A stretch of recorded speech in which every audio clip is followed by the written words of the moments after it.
आपकी हर गाड़ी पे आपका एक एवरेज एयर प्रेशर मेंशन्ड होता है, उसको समझते हुए सो एक अब सवाल बहुत अहम मेरे दिमाग में आ रहा है, वो ये है, I think it's gonna open up a lot of like it's Hmm, gonna open a gateway to a lot of questions.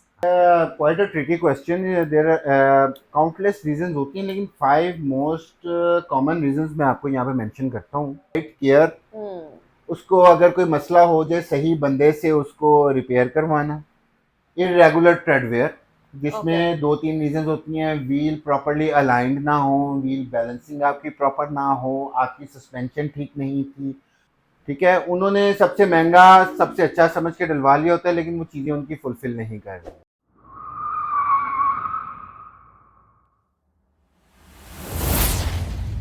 अस्सलाम व्यूअर्स, मैं हूं आपका टायर उस्ताद, वो उस्ताद जो जानता है टायरों के सब राज, आपको बताता है टायरों के सब हादसों आम।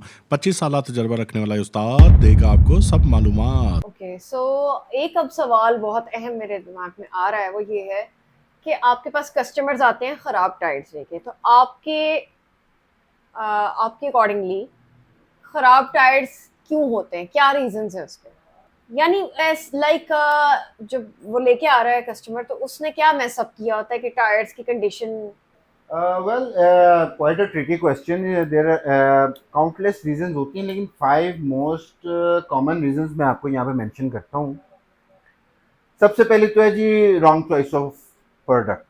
ज़्यादातर कस्टमर्स जिनके टायर जल्दी ख़राब हो जाते हैं, उन्होंने गलत प्रोडक्ट डलवाई होती है, अपनी रिक्वायरमेंट के हिसाब से नहीं डलवाई होती. ओके. ठीक है, उन्होंने सबसे महंगा सबसे अच्छा समझ के डलवा लिया होता है, लेकिन वो चीज़ें उनकी फुलफिल नहीं कर रही होती, अच्छा. रिक्वायरमेंट्स फुलफिल नहीं कर रही होती.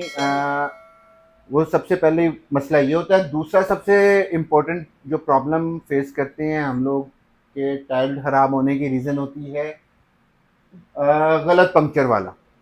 थोड़ी सी अच्छा, ये भी हवा मैटर कम करता हुई, है. रेगुलर एयर प्रेशर चेक करवाने गए, पंक्चर वाले के पास गए, उसने मल्टीपल पंक्चर्स निकाल दिए लोग.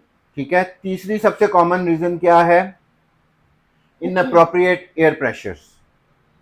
आपकी हर गाड़ी पे आपका एक एवरेज एयर प्रेशर मेंशन्ड होता है, उसको समझते हुए आपने एयर प्रेशर रखना होता है गाड़ी का, और फर्दर प्रेशर को नंबर ऑफ पैसेंजर्स और according to your route adjust करना होता है. फोर्थ मोस्ट कॉमन प्रॉब्लम जो आती है वो है इरेगुलर ट्रेडवेयर, ओके. जिसमें 2-3 रीजंस होती हैं. व्हील प्रॉपर्ली अलाइंड ना हो, व्हील बैलेंसिंग आपकी प्रॉपर ना हो, आपकी सस्पेंशन ठीक नहीं थी.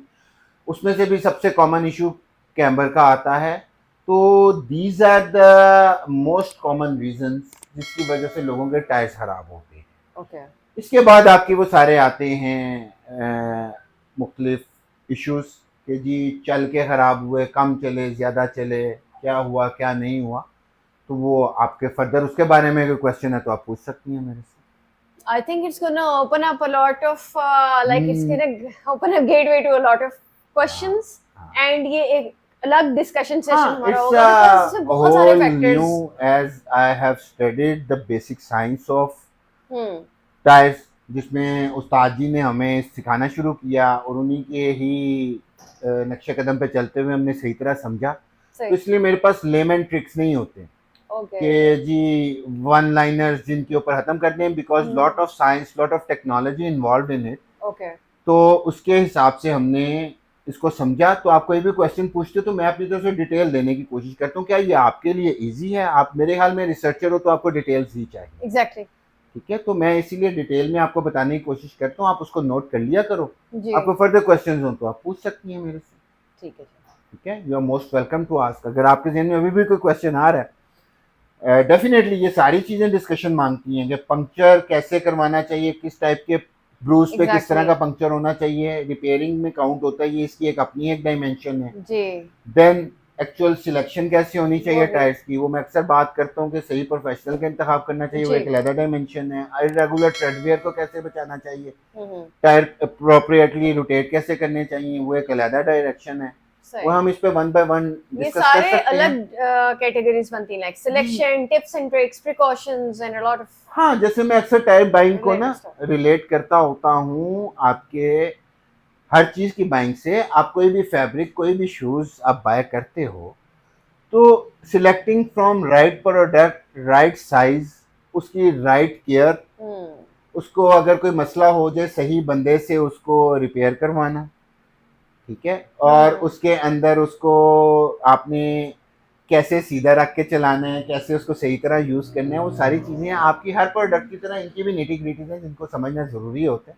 सही। जैसे आपकी कोई भी प्रोडक्ट खराब होती है वैसे टायर भी खराब होते हैं, उसको समझना ज़रूरी है हाँ, कि उसके फैक्टर्स क्या होते उसकी हैं। बेसिकली तो वजूहात जो थी वो आपने माशाल्लाह बता दी हैं। हुँ। उसको फिर ये है कि फर्दर एपिसोड्स में हम आहिस्ता-आहिस्ता जो है इसको एड्रेस करते हुए जी, जी, तो इसको आपको इंशाल्लाह। एलैबोरेट करते जाएंगे जितना का आप चाहती हैं, हम उसको बताते जाएंगे कि सही। जो एक जो है पंचर लगाती दफा क्या-क्या चीज़ें ज़हन में रखनी चाहिए और उसकी जो बाकी सारी डिटेल्स हैं वो इंशाल्लाह फ्यूचर में आपको गाइड करेंगे। सही, लेकिन Step by before step, this research slowly, thing but मैं surely. हाँ मैं तो यही समझती थी कि टायर जो है वो पंचर के अलावा टायर कभी खराब नहीं होते, ये तो एक भाई लक्कड़ लंबी साइज हजम है, पत्थर थोड़ा हजम बहुत चीज है। नहीं, हमें फिर हम आपको सिखाते हैं सारी हाँ, चीजें। आपके इस एक्सप्रेशन के बारे में ना वो पंजाबी में कहावत है, राह पे आ जाने थे वाह पे आ जाने। When Exactly. you enter into certain field हाँ, और फिर आप पता किसी चलता के है। लिए आप एक्सपर्ट्स के पास आ जाते हैं तो वो ही Exactly. आपको बता सकते हैं कि एक्चुअली निटी-ग्रिटीज़ क्या होती हैं। ऐसे ही है। आपको टायर उस्ताद की ये वीडियो कैसी लगी? वीडियो के नीचे कमेंट्स में ज़रूर बताइएगा, और अगर आप किसी टायर या टायर शॉप का रिव्यू करवाना चाहते हैं तो नीचे कमेंट्स में लिखें। इस वीडियो को लाइक करना, चैनल को सब्सक्राइब करना और घंटी के निशान को क्लिक करना मत भूलिएगा। इंशाल्लाह जल्द मिलेंगे एक नई वीडियो के साथ, और ये मत भूलिएगा कि टायरों की इस दुनिया का मैं एक माहिर ही नहीं, टायर उस्ताद हूँ मैं।